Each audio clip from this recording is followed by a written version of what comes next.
ప్రస్తుతం మనతో వడ్డీ మల్లికార్జునరావు గారు ఉన్నారు. వడ్డీ మల్లికార్జునరావు గారు గతంలో ప్రజారాజ్యం పార్టీలో చాలా కీ రోల్ వహించారు. చాలా మందికి ఆ విషయం తెలియదు. ఆ తర్వాత తెలుగుదేశం పార్టీలో ఆయన ప్రస్థానం కొనసాగింది. ప్రస్తుతం కాంగ్రెస్ పార్టీలో ఆయన క్రియాశీలకం అయ్యారు. ఆయన రాజకీయ ప్రస్థానం, ఆయన ప్రొఫైల్ ఏంటి, ఆయన లక్ష్యాలేంటి, ఆశయాలేంటి, ఎటువైపు ఆయన వెళదామనుకుంటున్నారు, రాజకీయ రంగంలో ఆయన కొనసాగడానికి గల కారణాలు, ఇప్పుడు రాష్ట్ర రాజకీయాలకు సంబంధించి ఆయన మనోభావాలు అన్ని తెలుసుకునే ప్రయత్నం చేద్దాం. నమస్తే. నమస్కారం సార్, చెప్పండి. రాజకీయాలు చాలా దారుణమైన పరిస్థితి చేరుకుంటున్నారు. ఈ నేపథ్యంలో అంటే మీరు 2-3 పార్టీలు చూశారు, రాజకీయ కుటుంబ నేపథ్యం ఉన్న ఫ్యామిలీ నుంచి వచ్చారు. ఎందుకు ఇంకా రాజకీయాల్లో కొనసాగాలనుకుంటున్నారు? ఏ లక్ష్యం కోసం మీరు రాజకీయాలు చేద్దాం అనుకుంటున్నారు? మీ కుటుంబ నేపథ్యం ఏంటి? ముందుగా అసలు మీ పరిచయం ఏంటి, మీ చదువుకున్నది ఏంటి, మీ పెరిగిన వాతావరణం, తర్వాత ఏ వ్యాపారం, తర్వాత రాజకీయాలు చెప్పండి. మేము ఒక భూస్వామ్య వ్యవస్థ కుటుంబంలో జన్మించాము. ఈ మెట్ట ప్రాంతం అనబడే చాగల్నాడు ప్రాంతం అని అంటారు మా రాజానగరం ఏరియాని. ఇంచుమించుగా 120 సంవత్సరాల నుంచి ఈ దేశ రాజకీయాల్లో మేమున్నాం. అంటే ఆనాడు తాతగారు వీళ్ళందరూ కూడా district board members, British government దాంట్లో, ప్లస్ ఒక పెద్ద భూస్వామ్య వ్యవస్థలో ఉన్నాం. కాబట్టి ఆ రోజుల్లో మాకు 6,000 ఎకరం ల్యాండ్ ఉండేది, జమీందారీ. అటువంటి స్థితిలో మా మీద ఆధారపడే ఆ ప్రాంతవాసులందరికీ కూడా మేమే పెద్ద భూస్వాములు. కాబట్టి మెజారిటీ ఆఫ్ ద పీపుల్ మా భూముల్లో పనిచేయటం, వాళ్ళని కూడా మేము, మా పెద్దలు కూడా అందరూ కూడా పిల్లలతో సమానంగా చాలా చక్కగా ఆదరించి వాళ్ళందరినీ కూడా ప్రేమగా చూసేవాళ్ళు.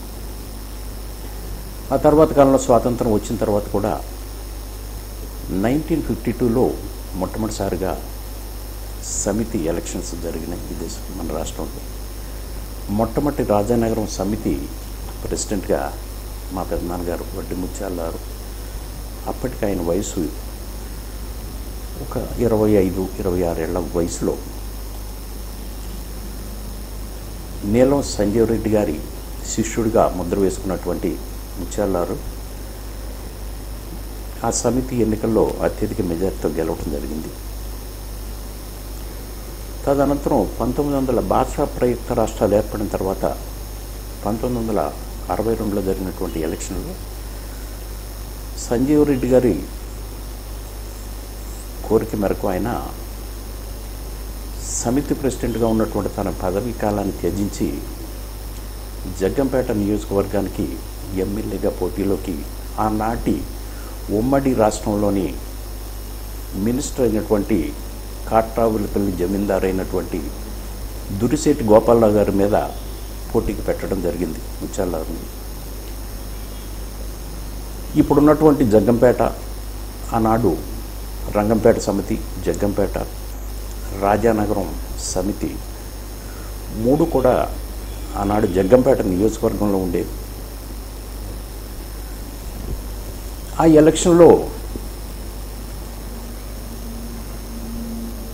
ఎలక్షన్లో జగ్గంపేట సమితి, రంగంపేట సమితి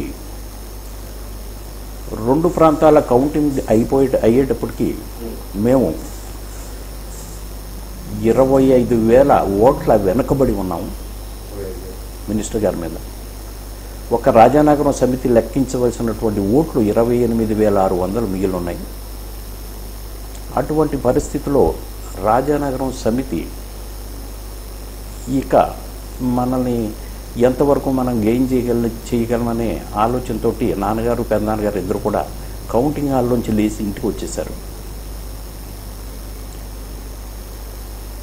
ఆ తర్వాత ఒక గంట సేపటికి ఈ ప్రజలందరూ పరిగెత్తుకుంటూ వచ్చి, ఆ రోజుల్లో సైకిళ్ళు లేవు, బళ్ళు లేవు, వాహన సౌకర్యం లేదు, పరిగెత్తుకుంటూ మా ఊరు నరేంద్రపురం వచ్చి అర్జెంటుగా తీసుకురమ్మంటున్నారు సార్ కౌంటింగ్ మిమ్మల్ని అని చెప్పి పిలుచుకొని వెళితే ప్రతి ఊరు కూడా 100% మాకు వేయటం జరిగింది. రాజానగరం సమితి 100%. చూస్తే 28,600 ఓట్లలో కేవలం 600 ఓట్లు మాత్రమే దురిశెట్టి గోపాలరావు ఆనాటి మినిస్టర్కు పడటం జరిగింది. మేము ఇంచుమించుగా 3,000 ఓట్లు మెజార్టీతో గెలవటం జరిగింది. అటువంటి గట్టి పట్టున్నటువంటి చాగలనాడు ఏరియా నుంచి వచ్చినటువంటి రాజకీయ కుటుంబం అది. ఇప్పుడు కూడా ఒక్క రూపాయి కూడా మేము అవినీతికి పాల్పడటం అనేది మాకు తెలియదు. ఎంతసేపు ఎలక్షన్ వచ్చిందంటే ఒక 100 ఎకరం అమ్మటం, ఆ ఎలక్షన్ ఖర్చు పెట్టుకోవటం, ఆ ఎలక్షన్లో తర్వాత జగ్గంపేట ఎలక్షన్ 62 నుంచి 65 తర్వాత ఎలక్షన్లో కొన్ని రాజకీయ కుట్రలకు కుతంత్రాలకు మా కుటుంబం బలైంది. ఆనాటి తోట రామస్వామి గారు, నాన్నగారి మేనమామ అయినటువంటి తోట రామస్వామి గారే మా రాజకీయ పతనానికి కారణమయ్యాడు. ఇదంతా కూడా చరిత్ర. కానీ కుటుంబ సభ్యులు అందరం కుటుంబంలో వాళ్ళం కాబట్టి ముత్యాల గారికి చాలా కోపంగా ఉండేది ఆ తోట వాళ్ళ కుటుంబం మీద. కానీ విచిత్రంగా ఆయన తోట వాళ్ళ అల్లుడే. మళ్ళీ ఆ విధంగా తోట వాళ్ళు మా రాజకీయాన్ని పాడు చేశారు. మళ్ళీ ఆనాడు మా ఆస్తిలో కొంత భాగం తప్పుడు సాక్ష్యాలతోటి ఆనాటి బ్రిటిష్ వాళ్ళని నమ్మించి కొంత ఆస్తిని కూడా వాళ్ళు మా నుంచి కొల్లగొట్టడం జరిగింది. కేవలం మా కుటుంబం అంతా కూడా మంచి వాళ్ళం. మేము ఒక అగ్రెసివ్ నేచర్ కానీ, ఒక రౌడీజం కానీ, భూస్వాములు అని చెప్పేసి విర్రవీగటం కానీ, ప్రజలను బాధ పెట్టడం కానీ, హింసించడం కానీ, ఇలాంటి అనైతికమైన చర్యలు ఏవి కూడా మా కుటుంబంలో లేవు. ప్రతి ఒక్కళ్ళు సౌమ్యం. అప్పటి నుంచి ఇప్పటి వరకు కూడా, ఇప్పటికీ నేను కూడా సౌమ్యుడిని. ఇటువంటి పరిస్థితుల్లో మా కుటుంబం వస్తూ ఉంటే ఆ తర్వాత ముత్యాలారు 8 ఎలక్షన్లు జగ్గంపేటలో, అంటే మా రాజానగరం సమితి వచ్చేటప్పటికి బూరుగుపూడిలో కలిసిపోయినప్పుడు కడియం నియోజకవర్గం ఏర్పడి ఆనాడు 21 సంవత్సరాలు రిజర్వేషన్లో ఉండిపోయింది, ఎస్సీ రిజర్వేషన్లో. దాన్ని బత్తిన సుబ్బారావు ఆయన కంటెస్ట్ చేయడం జరిగేది. తర్వాత బూరుగుపూడి సమితి నియోజకవర్గం ఏర్పడిన తర్వాత అక్కడి నుంచి మమ్మల్ని కంటెస్ట్ చేయమని ఎంతోమంది వేడుకునేవాళ్ళు. ఎందుకంటే బూరుగుపూడి నియోజకవర్గంలో ఉన్నటువంటి 86 ఊళ్ళలో ఆ రోజుల్లో 85 ఊళ్ళ ప్రెసిడెంట్లు మా వాళ్ళు ఉండేవాళ్ళు, మా బంధువులు. అటువంటి విచిత్రమైనటువంటి రాజకీయ వ్యవస్థ మా కుటుంబంలో ఉండేది. అటువంటి పరిస్థితుల్లో ఆ కాలక్రమేణా రాజకీయాలు చేసుకుంటూ వచ్చాం, ఆస్తులు పోగొట్టుకుంటూ వచ్చాం. 1978లో ముత్యాలవారు పోవటం జరిగింది. ఆ తర్వాత 1981లో మొట్టమొదటిసారిగా 42 సంవత్సరాల తర్వాత మేము పంచాయతీ ఎలక్షన్ ఫేస్ చేయాల్సి వచ్చింది. అంటే బ్రిటిష్ పంచాయతీరాజు పుట్టిన కాడి నుంచి 1980 వరకు మేము ఏకగ్రీవంగా మా నరేంద్రపురం గ్రామానికి సర్పంచులం, ఏకగ్రీవంగా. అటువంటి 1981లో మేము మొట్టమొదటిసారిగా ఎలక్షన్ ఫేస్ చేయడం జరిగింది. ఒక ఔత్సాహికుడు కుర్రవాడు మా మీద పోటీ పెట్టాడు. ఊరంతా కూడా అతని వైపే తిరిగారు. అతన్ని చూసి ఇంకో అతను కూడా పోటీలో దిగాడు మా మీద. అతని కుటుంబం కూడా పెద్దది. అతని కుటుంబంలోనే 5 సభ్యులు ఉన్నారు. మేము కూడా ఆ ఎలక్షన్ ఓడిపోతామనే భావనలోకి మేము వచ్చేసాం.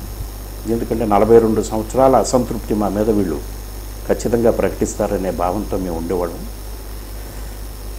ఎలక్షన్ రిజల్ట్ వచ్చిన తర్వాత చాలా ఆశ్చర్యంగా 5 కుటుంబ సభ్యులు ఉన్నటువంటి రెండో క్యాండిడేట్కి 1 ఓటు వచ్చింది. అంటే అతని కుటుంబంలో 4 కూడా మాకే ఓటేశారు. మమ్మల్ని ఓడిస్తాడనుకున్నటువంటి ఒక గొప్ప వ్యక్తికి 21 ఓటు వచ్చినాయి. పూర్తి గ్రామం అంతా కూడా మాకు వన్ సైడ్గా చేయటం జరిగింది.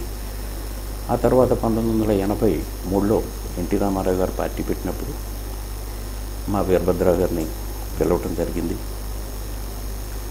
పిలిచి ఆయనకి జిల్లా అధ్యక్ష కన్వీనర్ బాధ్యతలు చెప్పడం జరిగింది. కానీ ఎక్కడికక్కడ మమ్మల్ని ఈ రాజకీయంలో ప్రతి ఒక్కళ్ళు ఇబ్బంది పెడుతూ ఆనాడు 85 వచ్చేటప్పటికి మా మీద లేనిపోని అపోహలు సృష్టించి రామారావుకి దూరం చేసి 83లో మాకు అసెంబ్లీ టికెట్ రానివ్వకుండా చేశారు. ఆ పరంపరలో గిరిజాల నాయుడు గారికి ఆ టికెట్ ఇవ్వటం జరిగింది. గిరిజాల నాయుడు గెలవటం, ఆ తర్వాత నాదెండ్ల భాస్కర్ వర్గంలోకి ఆయన వెళ్ళిపోవడంతో మళ్ళీ ఆ సీటు ఖాళీ అయ్యేటప్పటికీ 85లో ఎన్టీ రామారావు మళ్ళీ మాకు ఇవ్వటం జరిగింది. ఆ రోజుల్లో 32,000 మెజారిటీతో మళ్ళీ మేము గెలవటం జరిగింది కడి నియోజకవర్గంలో. ఈ రాజకీయంలో మా వీరభద్రారు చాలా అమాయకుడు, మంచివాడు.